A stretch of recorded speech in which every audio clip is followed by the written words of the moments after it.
listen, never in my life associated the word boring with baseball. We know what's up.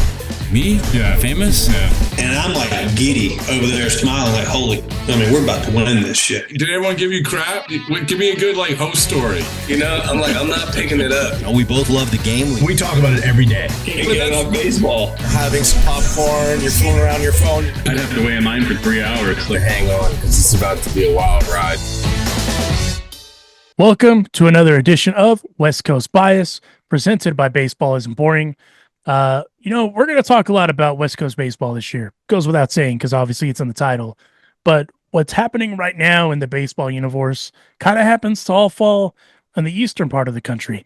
So we're going to talk about that, and who better with anyone else that's just as dialed in, if not more so than most, than the number 2 in command at this entity of Baseball Isn't Boring, Rob Bradford from WEEI/Baseball Isn't Boring. Bradfo, how are you, my guy? Number 2 in command. Yeah, it's isn't the number 2 in command the one that does all the work? Yeah.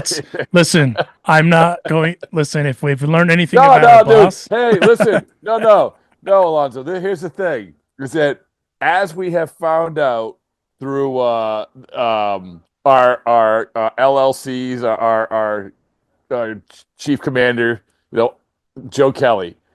Everything is on the table. We are very transparent. We are honest. So if we're going to say, hey, listen, who's doing all the work? It's me. So hey, I mean, he's trying to get back to 100%, and we hope the boss man gets back to 100%, because I'm here for more memes. That's all I'm here for. Oh, well, we don't even need to let's be honest, we don't even need to have him get 100%. He'll get there. He'll land somewhere. I mean, he'll land somewhere, wherever he's going to land, it's going to be in a great place in life. But in the meantime, we did the podcast recently with Joe, and I kind of was wondering, how much do you miss it? Because this is the first time, I think, in his adult life that he hasn't been in spring training in late February. Yeah, that must be a weird thing, right? That must be a little odd. But he's chasing around his kid, and then what's also amazing and unique about Joe is that when he says he's not on social media and oblivious to this stuff, he is not on social media and oblivious to this stuff. Yeah. I mean, I think, as I said to Joe, I said, as the person, I don't know what he wants to call me, but as the person running his ship, I would expect that he would want me to ask him the important questions. And a very important question, because I hadn't talked to him, was, what was your reaction to Aaron Boone's statement about, Joe's statement? And he legitimately had no idea. This is what, a couple weeks old? Yeah, right? At least a couple weeks old. Yeah, and I don't think it was buried underneath a bunch of other news. I mean, people knew about this. So, of course, I had to sort of try to find it and read it to him. And once he starts saying, bro, I know he's amping up. That's the tell. It's like, bro, it's the analogy he had about his 9-year-old travel team being able to cover first. And it's like, but who I know who doesn't know how to cover first? Yeah. ... Yeah, you could tell he had that one in the chamber. He had that one in the chamber. Yeah. So he was, and he's not backing off of it. And you know what? I'm sure I'll run into Aaron Boone at some point. I don't even know if he knows, what the deal is here. But I would hope that Aaron Boone would also embrace the back and forth. I kind of feel like Aaron Boone would do that. He's that type of guy. So just embrace it. We're having a little feud. We're going to have a little back and forth. It's okay. It's okay. Hey, and who knows? He could. There's a lot of options as to where Joe can land, because obviously in baseball, arms go down, and you have to fill that in with an arm. You have that need to fill. I don't think it'll happen, but I would be stoked if the Red Sox gave him a call. Just throw that into the mix. Why not? He's not moving across the country. No, not a chance. Not a chance. Not a chance. I mean, you could listen. You can read between the lines. Yes. I mean, there's one place There's Yeah. one place. Yeah. There's one place, and that place would be a fit, right? I mean, we've talked about how tight that bullpen was last year, so on and so forth. But no, there's not at this point in his career. No, he's not, unless it's an incredibly lucrative offer. There's no chance that he's moving across. Well, let me ask you this, Alonso, and you have a much better perspective of this than I do. And I want you to be honest because again, we're all about honesty. So Joe has a mural up. I think it's Gate 7 on Dodger Stadium, right? You Correct. walk in, it's right there, 30 feet high. How long does that stay up? That's a great question. I actually, ironically enough, I was thinking about this the other day. That's a good question. I think, listen, I mean, the guy that's going to get murals there, I mean, the next guy that's going to get murals there is one Frederick Freeman. He's going to be getting a mural there at some point. Yeah. That's really the only one that I could think of that would replace that for the time being. But I mean, he's still, man, Joe Kelly is still a revered personality. It's kind of though like one of these things where it's going to become almost sort of so unique and so I don't know, like it's where people will walk by, and this is a knock on Joe, obviously, but kids will walk by and say, "Who is that? What is that? What? Look, well, everyone gather around. Let me tell you about the story." So yeah.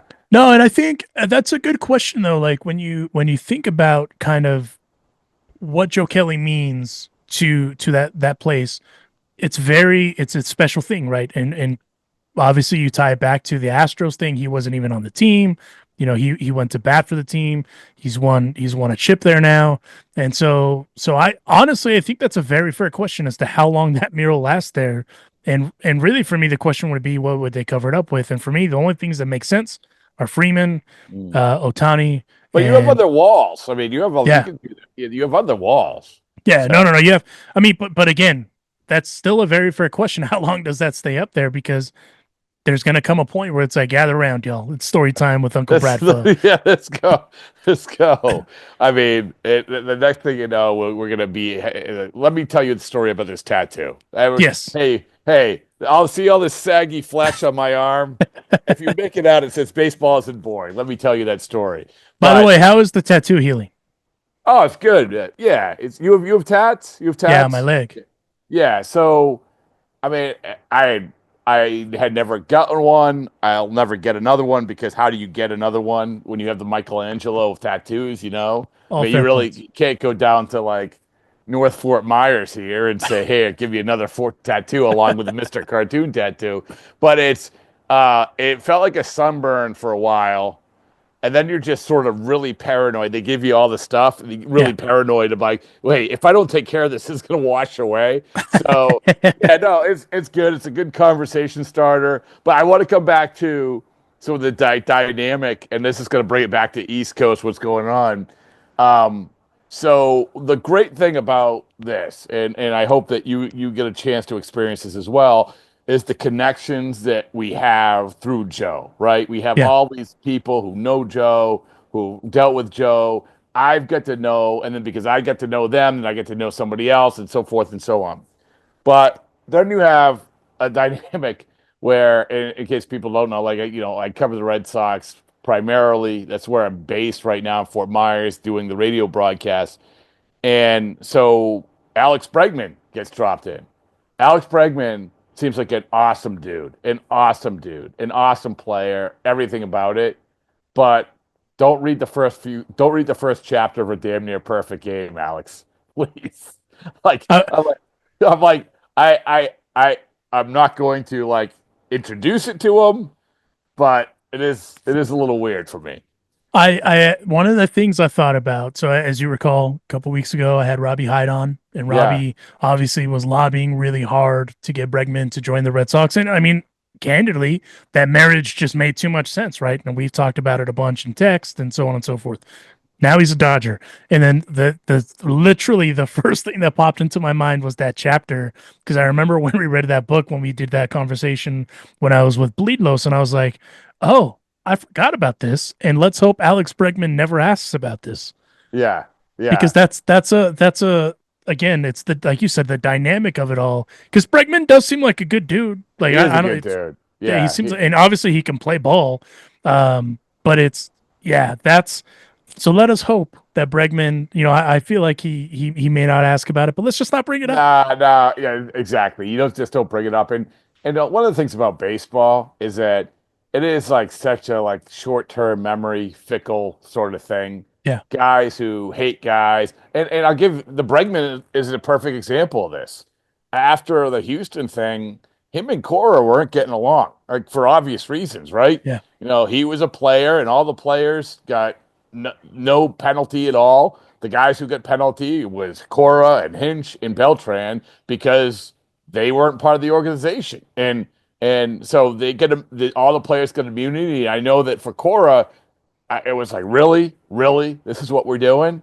So there had to be some fences mended, and I think even before this, like in the last couple of years, they did that. But it's an example, like all this time heals all wounds. It's like so it's all good. But yeah, it's an interesting dynamic. Yeah, so it's all So good. let me ask you this: you've been at spring training with the Sox. You've obviously been there.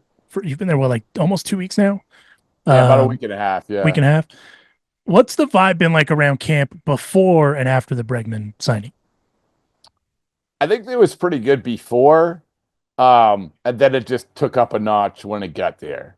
And it wasn't only because you had a guy that finally the Red Sox were living life in the big boys club, maybe not the level of the Dodgers big boy club, but the big boys club. You finally won a free agent bidding.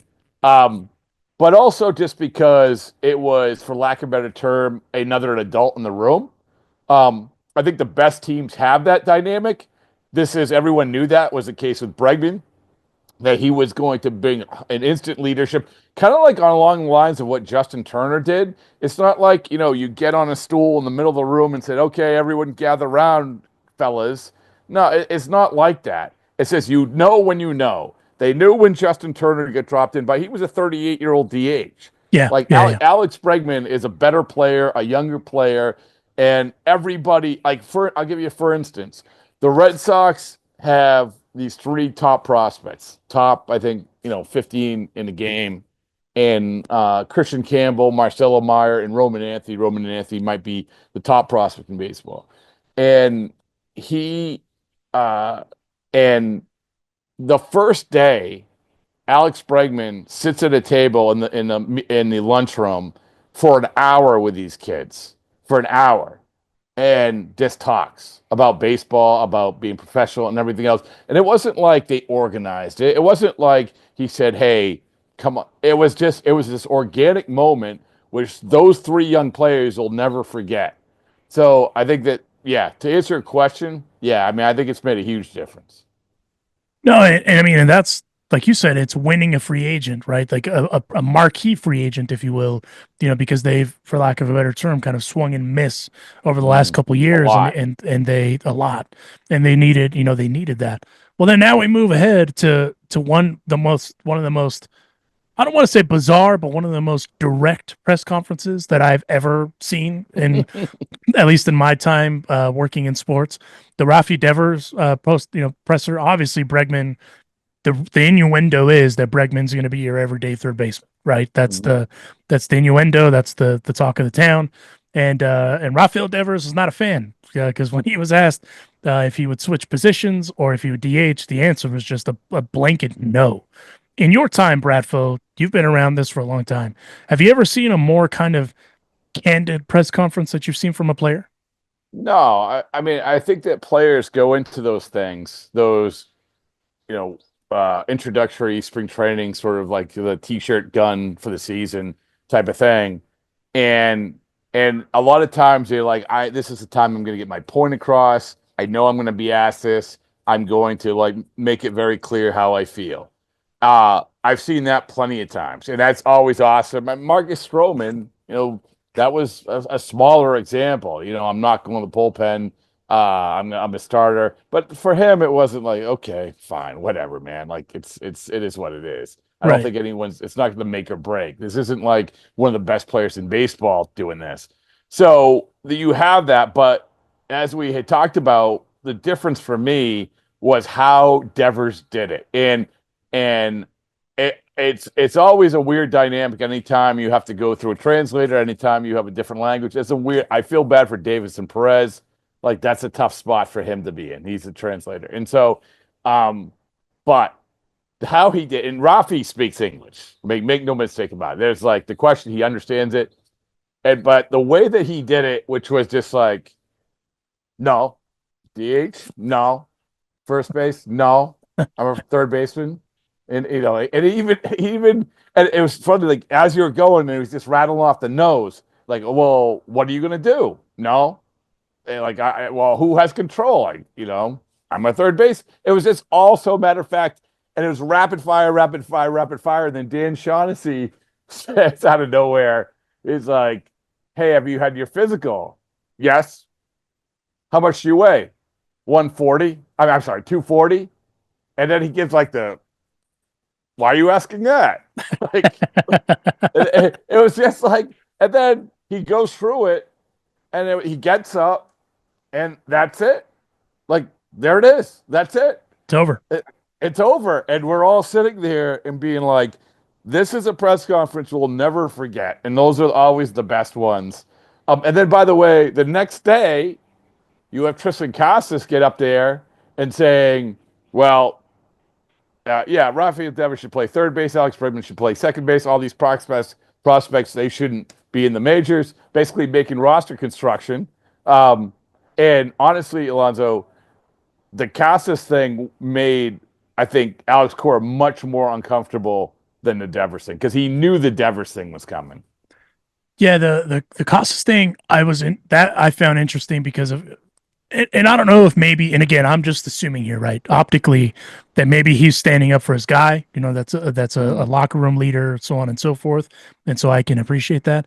That one is the one that, like, I was like, whoa, okay. And I'm sure there's people that think that there's some sort of disarray in the clubhouse. I don't think that. I just think what it was is, like I said, it seems to me that he's just out there protecting his guy. I'm not reading into that wrong, am I? No, man. I think your instincts are keen. I think a lot of people thought, some people might have taken it as, well, he's protecting his position because people think that Devers might go to first. Or I think Alonso, I think you're right on.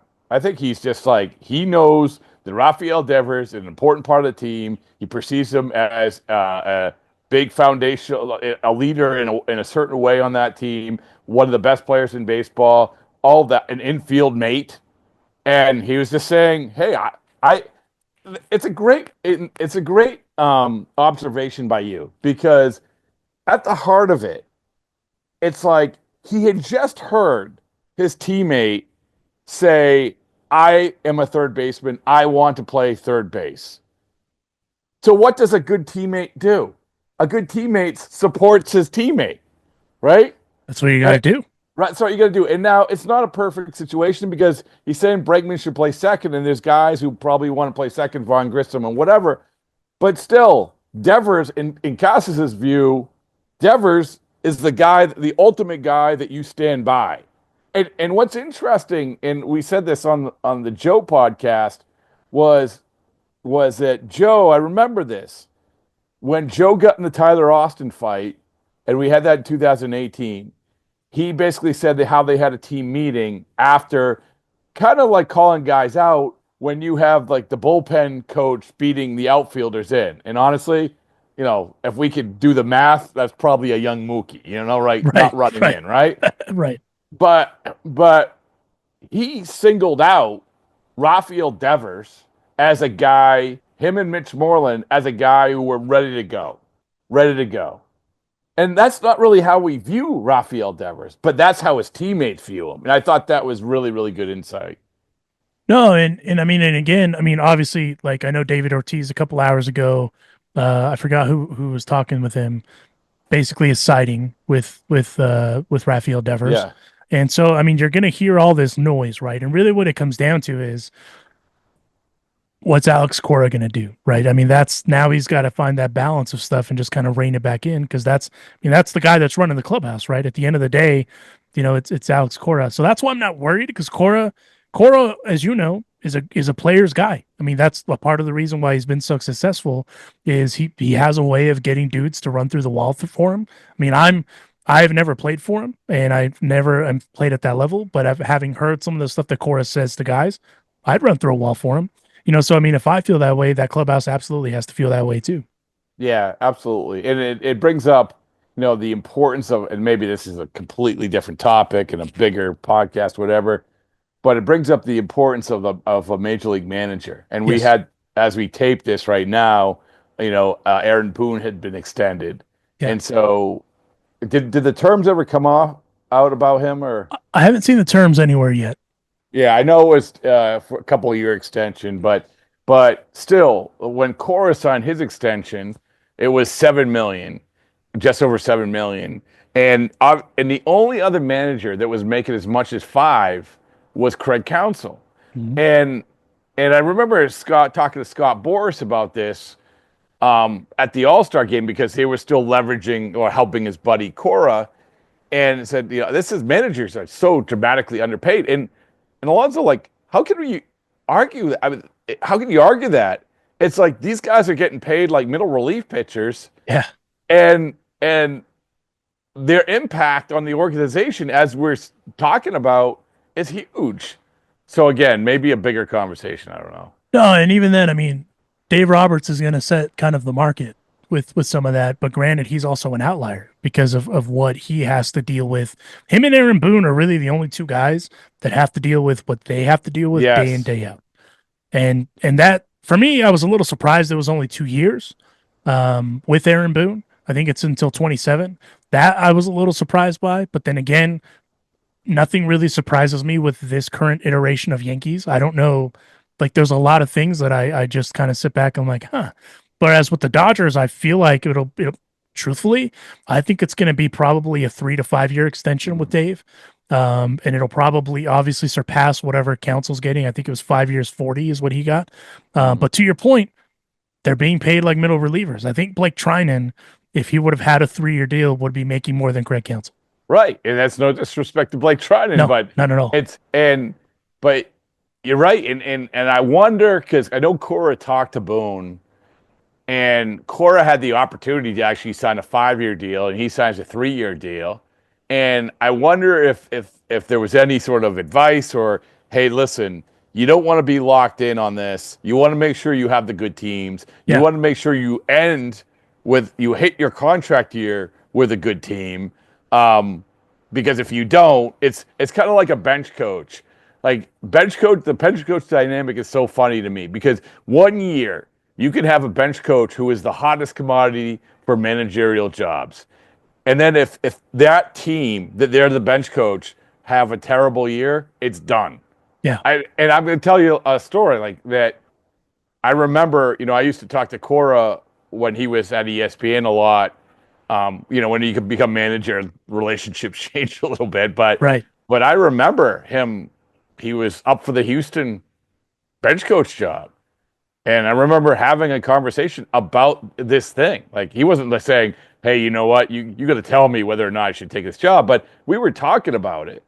And I said that I specifically said that. I remember saying, hey, you have options. If you have options, go to the team that you have a pretty good idea are going to be good. Because I've seen it happen. I saw it happen with Torey Lovullo. Torey Lovullo, they won the World Series in 2013, and then all of a sudden the last place finishes start piling up a little bit.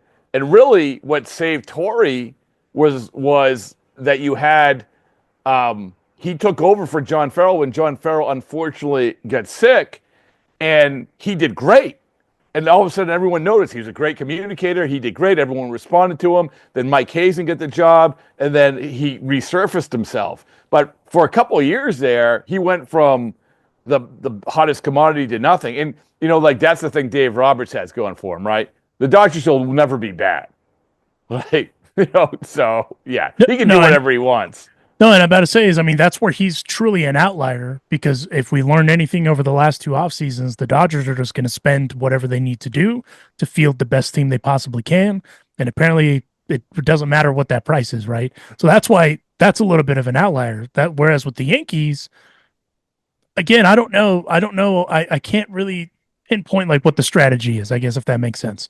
They're talking, we're wanting to go back to the World Series, so on and so forth, but there's just more, I don't know, I don't want to say discourse, but there's just a little more kind of stuff there than there has been with Yankees years prior. Does that make sense? Oh yeah, no, absolutely. And if I'm Aaron Boone, if all he needs is another World Series appearance. Yes.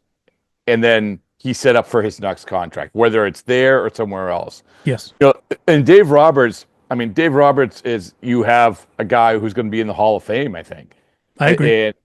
And so he can do anything he wants. The only question is, okay, well, how much is he? The council thing is so weird to me. And I know that sort of like this is a road that maybe we weren't planning on going down, but it's interesting to me. No, it's fascinating, honestly. No, the council thing is really interesting to me because when he signs an $8 million a year contract, everyone said that's going to raise the market for all managers. Yeah. But there was a problem with that when Craig Counsell's Chicago Cubs weren't good. Like all of a sudden that's what we were talking with. Cora didn't sign his contract saying, hey, an owner could easily say, listen, look at Counsell.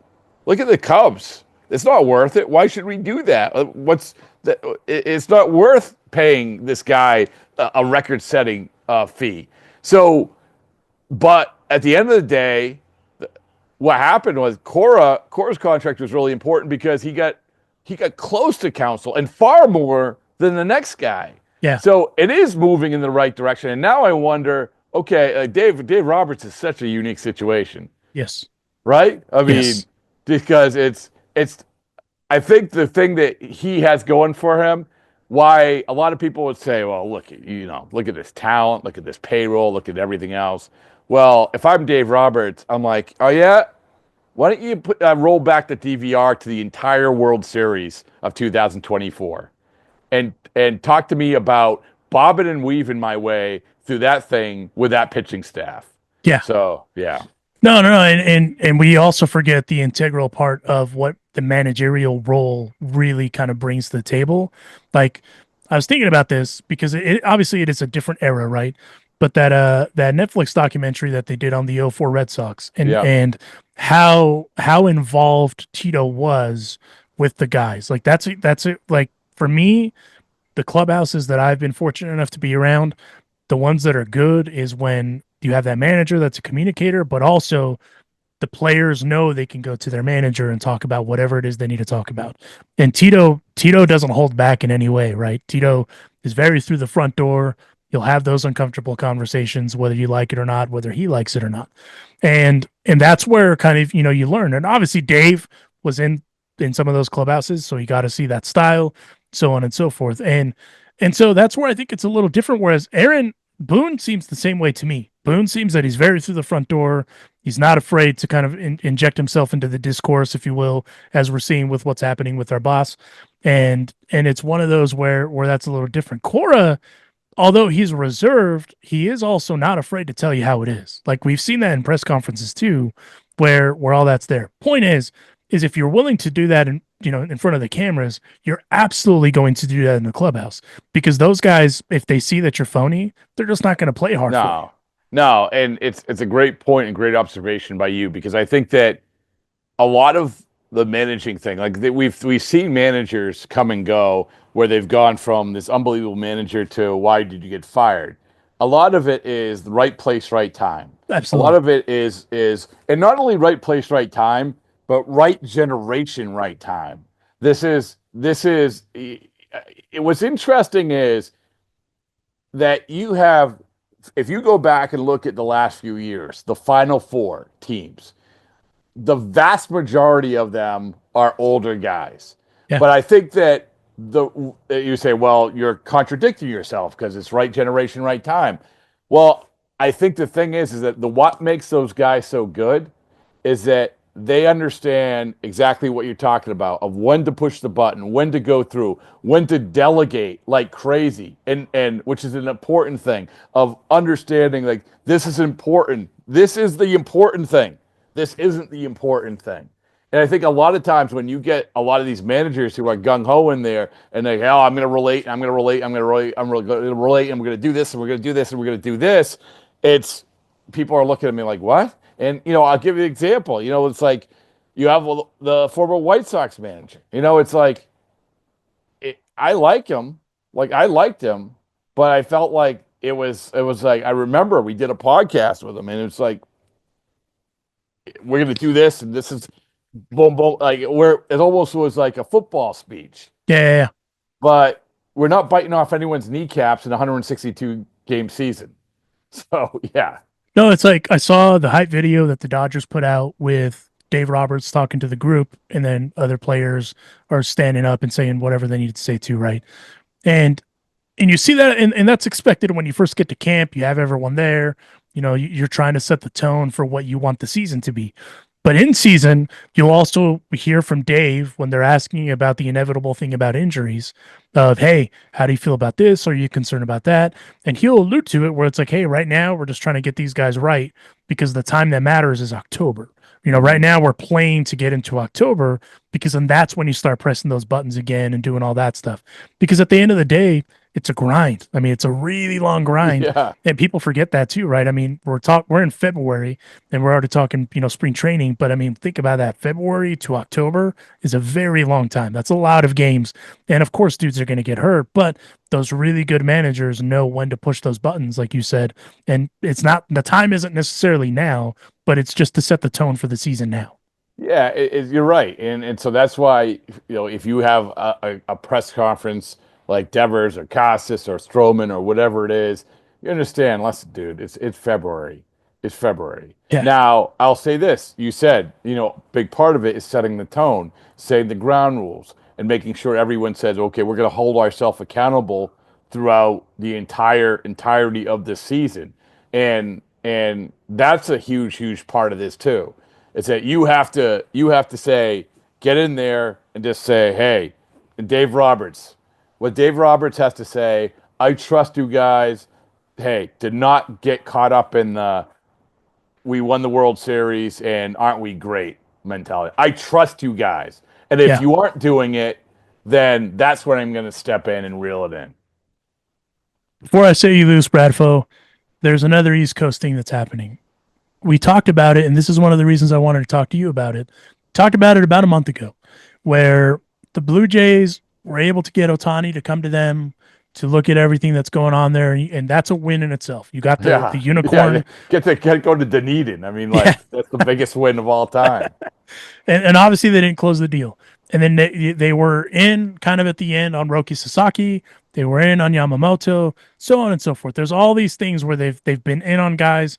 They made Juan Soto an offer, and all these things, and they just weren't able to close it. I said at that time that what I wanted to do is be in on those pitches to hear them, to hear why they're not able to close the deal. Like, what's the red flag? Why can't they close the deal? But I also said that they should offer 50% of what they offered Juan Soto to Vladdy Guerrero Jr., who is the face of your franchise. This week, they started talking in late December, apparently is what the innuendo is, and they were not able to come to an agreement a couple days ago. And it didn't seem like Vladdy was too stoked one way or the other. But also the Blue Jays, it seemed like to me that the Blue Jays are still motivated to re-sign him, but they also are not looking at it like a loss. And I don't really understand what the hell is going on in Toronto, because it sounds like they weren't willing to exchange figures. All the reporting indicates it's around 375, 450, and the Blue Jays just couldn't get there for whatever reason, which is obviously well under that 50% threshold I talked about a second ago. What is happening in Toronto, Bradford? I think that, first of all, you talk about these almost free agents. The fact that they got in the door with Sasaki, or they get in the door with Ohtani, they're doing something right to get them in the door.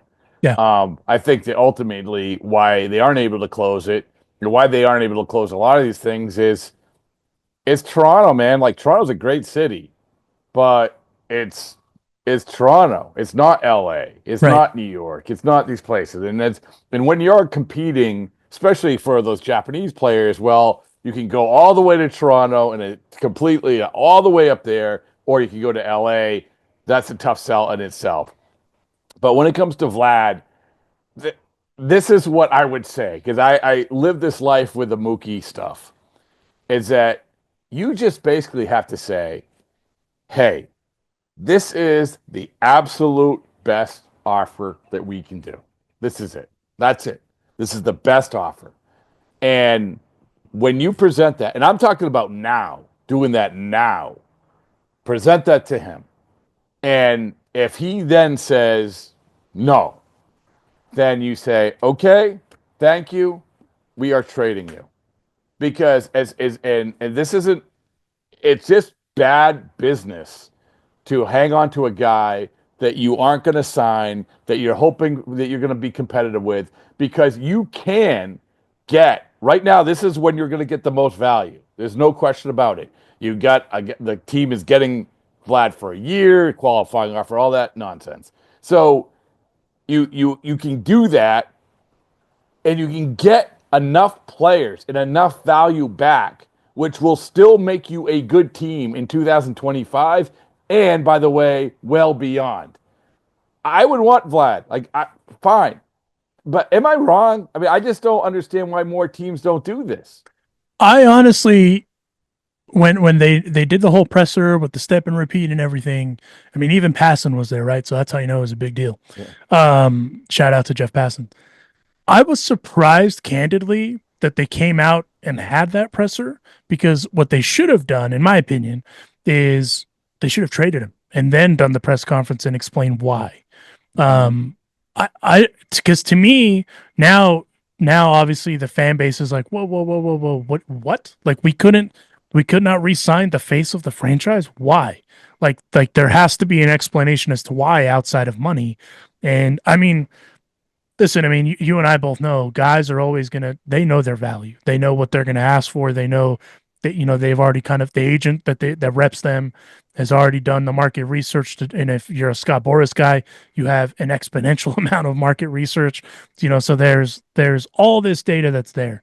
I was just surprised that the Blue Jays are trying to do that whole, we're going to say the right thing for the fans. Mm-hmm. But the only right thing that you can say to this fan base is we're either going to trade him or we're going to re-sign him. It can't be anything in between. But then again, I'm also a spoiled Dodger fan. So, I mean, I could be looking at this completely wrong. No, man. Like, I'll give example. Juan Soto, San Diego, right? You have 1 year left, and you aren't going to sign him. You get back, I mean, enough players where all of a sudden when you get to the playoffs, you were perceived, with all due respect to the Dodgers, the Padres were perceived by many as the team to beat once the playoffs started. And the Dodgers will tell you that the Padres were the toughest out, not even in question. And that was without Juan Soto. So, yeah, that's what they did. You can do that. But I think you hit the nail on the head. You did this press conference because you're hanging on by a cliff trying to placate a fan base. Sometimes you just got to rip off the Band-Aid and just move on. Yeah. So, it's nuts. Yeah, I was just, more than anything, I was surprised just by that. And again, I mean, you got to give them credit. They still faced the criticism. They went out and faced the music, but it doesn't make it any easier, right? Like it's still, that's a tough blow when you have to announce to the world, especially your fan base, hey, we couldn't re-sign the guy. And to me, and 100% to your point, because if you wait until the trade deadline, you're not going to get as much value as you would get from today. No. I mean, honestly, the best time to trade those guys are a year and a half out. Yes. It's the trade deadline before you get to this year. And but I get it. Like it's a tough thing, especially if you're sort of in it and everyone's sort of in it at the trade deadline now. But Toronto is such a weird thing because Alonso, I just look at this Toronto team for the last couple of years, and almost every year I say, I think they have the most talent. I think they have the most talent. I think they have the most talent. And then they don't, and now they don't. It's just a weird dynamic, and you still have that front office, though, man. Like, they're there. They're hanging on. They're Ross Atkins and Shapiro and those guys. I mean, they were this. Believe me, I mean, I forget how many years they've been there, but it was supposed to they were supposed to bear fruit by now. Yeah, it hasn't. No, and I mean, and again, it's you have the face of your franchise that is willing to play ball, right? Hey, let's talk about this. And the face of your franchise is now I'm ready to go to free agency and is cryptically liking things on social media that involve him in other uniforms. Yeah. And for me, I'm just like, oh, that's see now what you've done is you've opened the can of worms. And as we all know, the proverbial can of worms is very hard to close once it's opened. Yeah. And so for me, my just biggest worry would be, and maybe again, this is the generational thing, is you just don't want a disgruntled guy, right? I mean, that's my biggest worry is that he's going to get disgruntled or frustrated with all the, the lack of extension talk and all that. And that, all those little things boil up and then it turns into a big thing and you just don't need that in your clubhouse. Yeah, unless he just rakes, and then all of a sudden he's just basically saying his price tag go up and up and up and up and up and up. So I don't know, which is man. what I think is going to happen. Honestly, I think. I don't think he's a guy who's going to fold and all of a sudden be like, oh my goodness, I can't possibly perform in a contract year. No, I mean we saw last year how good he is. Incredible hitter, incredible player. If he's anything like his daddy, I think he's going to be okay. Yeah, I think so. Yeah. Well, Bradford, Bradfo, enjoy the sun while us are in other places where it's snowing and very cold. Not sunny and shady, like you can just be sitting outside on your little enclosed patio. Yeah, my little rented lanai here, and so I appreciate it. I love spring training. I do, and not only because of warm weather. And the great thing is, nobody cares about this, but because we do the broadcast, we instead of getting a hotel, we have the engineer and we rent a house because it's cheaper for the company. Yeah. So which is great. So I said, hey, my wife, she's like, well, I'll come down and I'll get a job at the park. So she gets a job at the park. She checks all the media credentials. I get to see her a few times a day. And it's a great time. Yeah, it's sort of easing our way into the later parts of our life. So, but it's all good. And in the meantime, I show up at the clubhouse at 8, and I talk to very, very groggy baseball players. Yeah. Well, I mean, the upside is you're winning at life because your wife got a job at the park, and you can see her a few times throughout the day. She's hanging with you after you finish your broadcast. What more do you want? Yeah. Well, I would like to make more than $12 an hour, but that's fair. Okay. That's fair. That's fair. No, that's not good. However, there's no state tax in Florida, so so it's closer to 1175. So I like it. Well, we'll check out another edition of the Baseball Isn't Boring podcast with Joe Kelly that we just did a couple days ago. That's out live now. It's a good listen. I listened to it earlier in the car and I chuckled. You will too. And as always, this is West Coast Bias presented by Baseball Isn't Boring, and we'll do the spring training check-in again here soon, Bradfo. Awesome. You're the best. Thanks, Alonso. Thanks, my guy.